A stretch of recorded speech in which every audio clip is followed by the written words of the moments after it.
Welcome everybody to another edition of Voices, a World Forum for Music Therapy, and our series of author interviews, tonight with Susannah Wettone, discussing her reflections on practice. What did you expect? Exploring the roles of clients and referrers' expectation and the success of the music therapy process. You can find this at voices.no in our current edition, volume 21, number 2. Susannah graduated as a music therapist from Angela Polytech University in 1999, completing her MA in music therapy in 2001. She began her career as an employed music therapist in special education. She has also worked in the NHS and adult mental health. Since 2004, she has worked for a music therapy provider in Southeast England. She has worked with adults and children in a variety of settings, such as schools, hospitals, day centers, and residential homes, as well as taking referrals from the community. Susannah has an interest in communication with referrers and a wider multidisciplinary team and enjoys supervising music therapy students on placement. Her main areas of experience over the last few years are autistic spectrum conditions, preschool children, and more recently, music therapy for parents and children. So pleased to welcome Susannah Wettone. Hi, Susannah. How are you? It's good to see you today. I'm fine, thank you. Thanks for having me. It's wonderful. Thank you for being here. We're happy to have you here. And thank you for your article that you wrote for Voices. And I'm really excited to get into the main aspects of the article. As I was reading it, I was, of course, was thinking back to my own experiences in multiple settings working with referrals and it being a really challenging part of the therapeutic process, right at the beginning, where a lot of the people were confused on why should I refer people to music therapy? Oh, they listen to music all the time, and maybe they'll be good. Maybe they'll like music therapy. That this is a really important aspect of a uniqueness of what we do. It's not as clear. Of course, our name, music therapy, it leaves a lot to the imagination of the people we serve, the referrals that we get. It's not as clear as physical therapy or speech therapy, where the domain is in the title. So I was wondering if you could just start off by sharing some of the context that you brought into this article and your own background and why this topic inspired you to write about it. Well, it's a really interesting question and one that I have thought about a lot. I think you've really hit the nail on the head talking about the title, music therapy. I mean, it's clear and ambiguous at the same time. I think it does leave a lot to the imagination, and I think actually if you separate the two words on their own. I've done this in kind of workshops with people sometimes when they're new to music therapy, and what do the words mean on their own and what do they mean when we bring them together? It can be quite different. I think particularly the word therapy, it can mean many different things to different people. And I think some people can be a bit frightened of it, or kind of, it can sort of go hand in hand with feeling like there's a kind of a pathologizing of people's experience.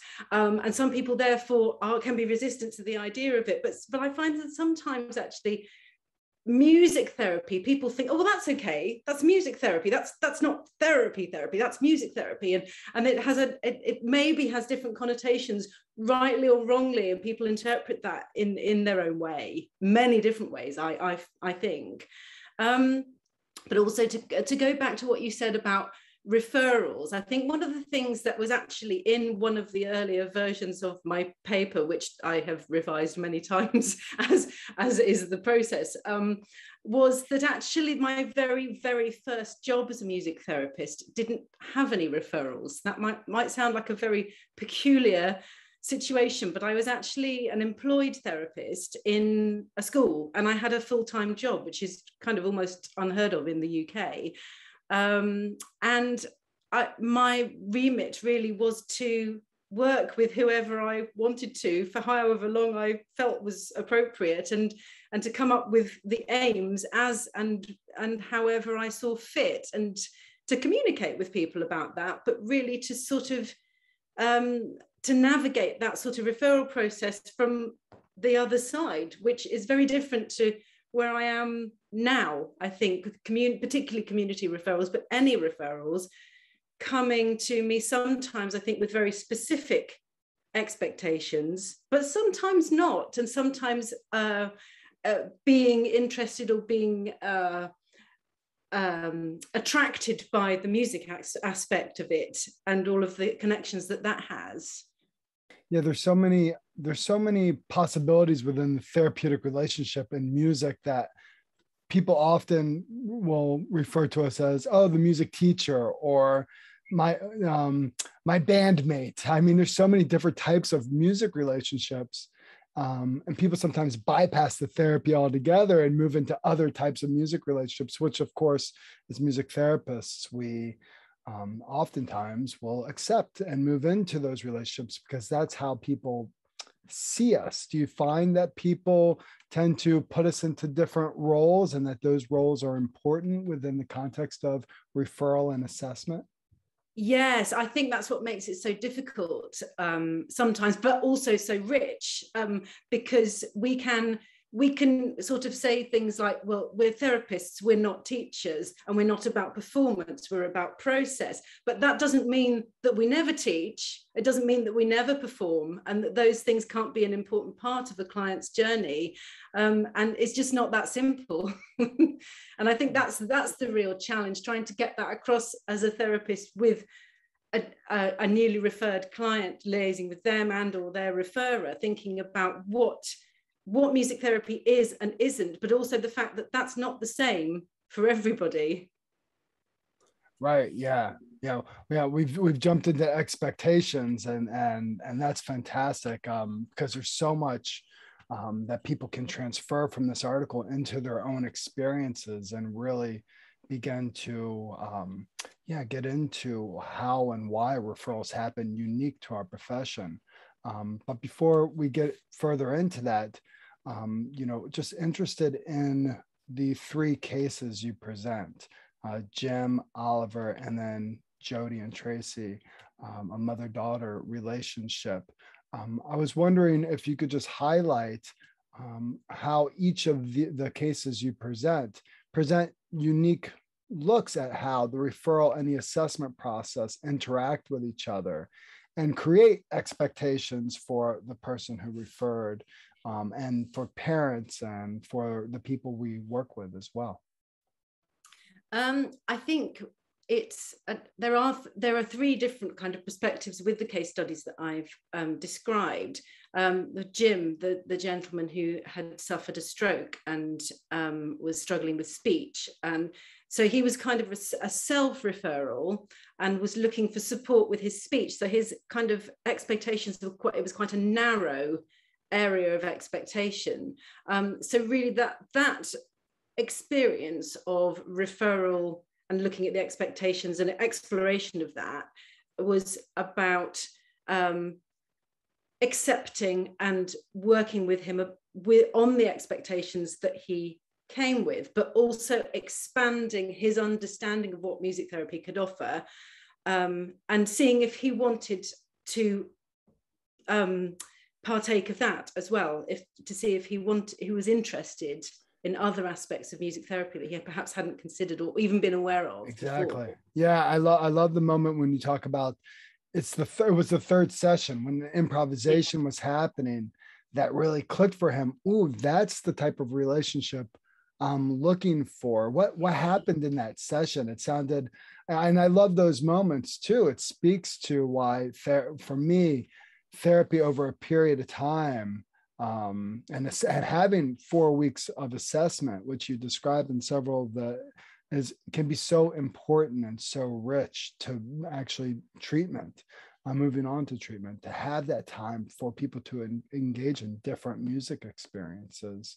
What happened in that third session? Casting my mind back, just thinking about, he was playing the metallophone, as I described in that case study.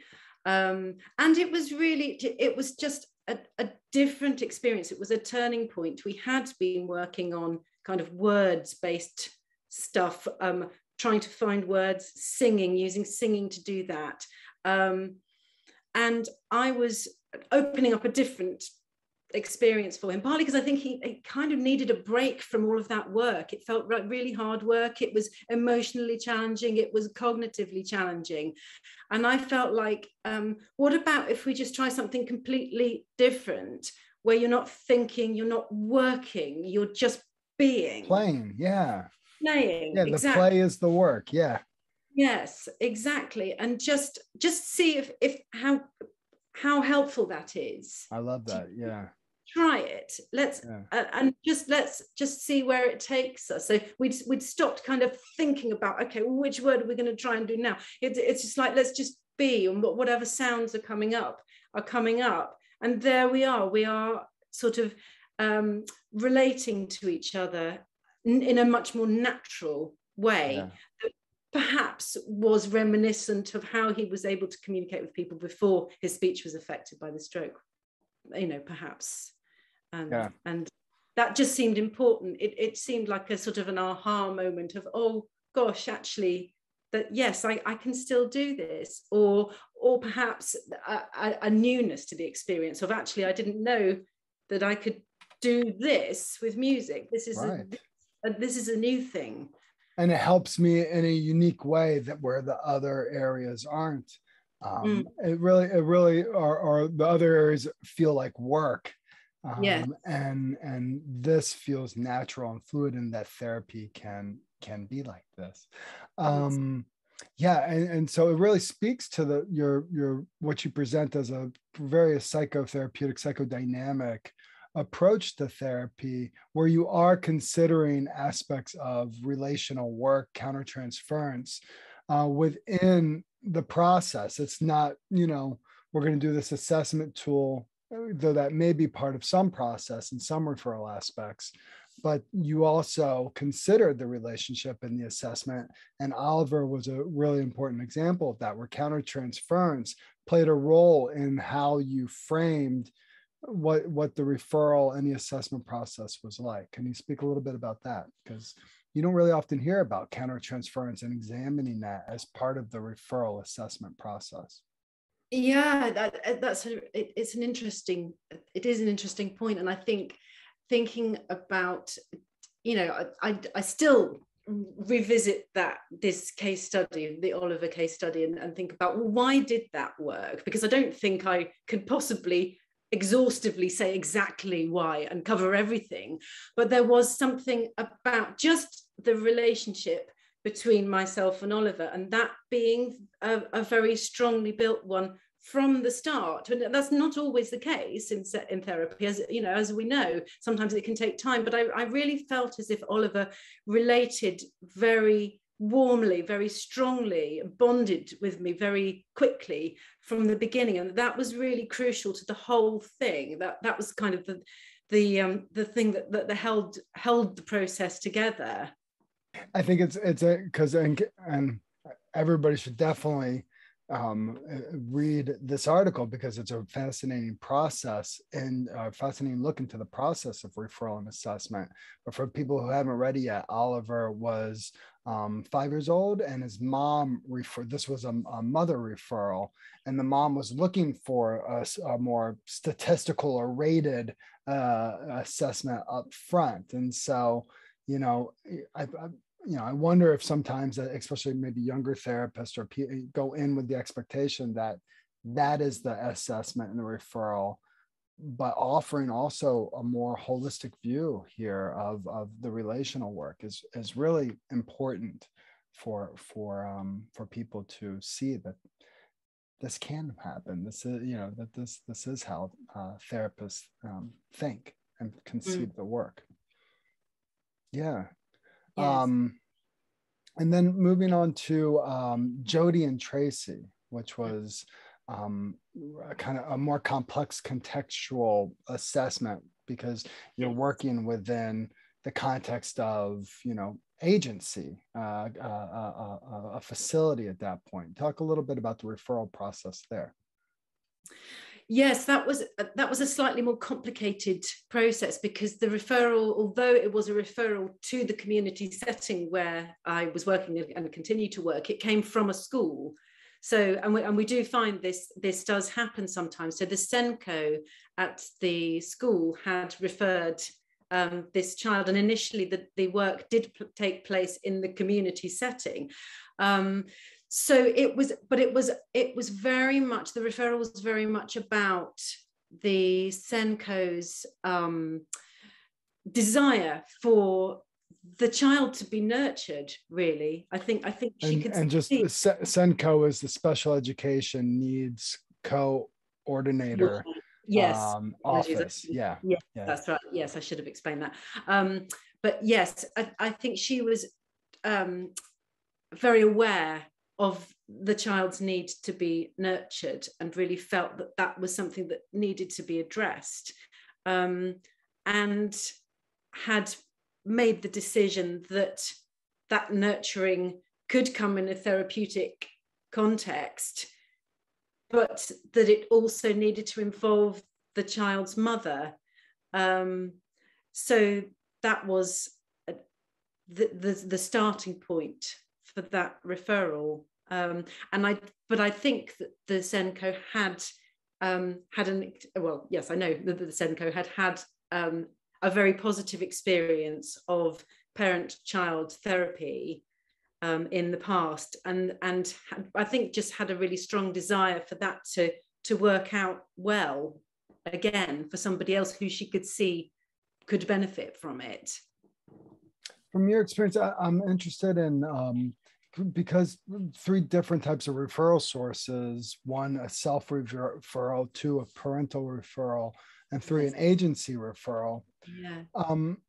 You know, what in your opinion, and it, you know, could obviously be individualized and different for each individual experience of referring, but when do you feel like, when you get a referral, like, oh, this person knows, like, that I trust this referral source, and I'm excited because when they refer someone to me, I know that they have set the expectation for that person in a way of, you know, that person's going to come into my therapy office for the assessment, and the expectations will be stronger. Or, you know, trusting the referral source is an important part of a therapist's work environment, that they have a trusted referral source. And I'm just interested, have you sensed like that within yourself, that you feel like one referral source leaves you feeling like, that person knows why, you know? Yeah, I think that's a really, really important point. It's one that it's been on my mind a lot recently, when I'm thinking about, yes, where does that referral come from, and what's the most motivation for it? And also what's missing, what might be missing from that referral.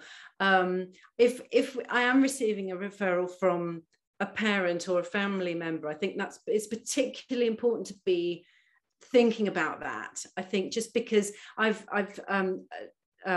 given some focus in the paper to thinking about the emotional experience of a parent or of a family member, and their process of grief and other complex emotions that they are experiencing because of the closeness of their relationship with the client, which is very different to a teacher making a referral, for example. And I think I'm just thinking of some referrals that I have been dealing with recently. I don't have permission to talk about any of them in particular detail, but just to say in general terms, I think sometimes there was one referral where I really felt that I needed some professional other opinions and reports and thoughts and direction from other professionals besides my own, alongside the parents' main concerns, in order to make sense of it and put it into a sort of broader context, and to take a step back from what might be a very painful experience for a parent, for example. What for music therapists, as you have experienced working in settings where the referral process is not at all clear, and music therapists are really making that up. So the nursing staff or, the special education office, they're saying, music therapist, why should we refer someone to you? And I think for many professionals, they may feel unprepared to necessarily know, what do you want and what do I expect? How would you say for music therapists to go about negotiating that? I think that it's something that may be different in different settings. I mean, speaking from the point of view of the organization that I work for, the music therapy provider that I work for, often what we do to help inform people's referrals is to offer workshops, often practical workshops where staff can have, perhaps try out some experiential activities, and maybe watch a bit of video, that kind of thing, so that they get a flavour of what the experience of music therapy might be like. So that, yes, so I think that it doesn't educate people to a level where they're going to, that's going to equip them to make all the referrals that they potentially could. Maybe there may be sometimes when they could refer somebody and they may not have considered that could be a possibility. But I think that those workshops can help with that sort of, it's an opportunity to give information, and people to ask questions. Yeah, and it really feels like communication being key, not with workshops, but also communication with other professionals and parents, is right, to set those expectations between what the referrals expect out of the therapist versus your own philosophical underpinnings or theoretical underpinnings, what goal, how you work. It sounds to me you're really stressing the importance of that communication. Yes, yeah, definitely. One of the last things I was interested in was the conversation between navigating outcome tools versus the experiential aspects of music therapy. And as a music therapy educator myself, I know this is something that is really hard to navigate, because my expectation, or my assumption is, and I don't know, but that other fields might have clear statistical, assessments and that can communicate those pretty clearly. And we have those in our world too, in music therapy, but yet we also have to navigate the experiential processes of what's happening in the relationships and individualize the music experience based upon what's happening there. And that's really challenging, especially for folks who say, well, how do I do assessment, or what do I do here? Versus, also navigating the relational aspects. How have you gone about both with those expectations that maybe a parent wants to see the growth on a chart, versus the countertransference that came up with Oliver, for instance? Really fascinating dynamic between the two worlds. Yes. I think maybe up to a point we have to be realistic and think that perhaps there are some aspects of therapeutic process that happen between client and therapist that can't ever be sort of evaluated, and that's just kind of how it is, which I think it might be difficult for some people to accept that, maybe, but I do think that beyond a certain point, I think that may be the case. But I do think also that some of those more hard to pin down aspects of the kind of the relational aspects of the process can be appreciated up to a point. I mean, for example, when we were talking about Jim, the first case study, that third session where we were using more free improvisation, and I felt that he was more relaxed and we'd stopped working really hard. But I think the actual, the sort of what was happening relationally there, I think was fully appreciated by him in that moment. And I think that was really important and pivotal in the process. But on the other hand, I'm not sure that that could be explained or quantified fully, really, to anybody else. But then there are other things to consider that perhaps, you know, it can be important perhaps where music therapy leaves a client perhaps at the end of a session. And you know, I think parents and carers and teachers do notice if somebody is calmer, if they seem a bit more able to cope with what's happening next in their day. And again, that might not be something it might be something that's quantifiable, but I think maybe not always.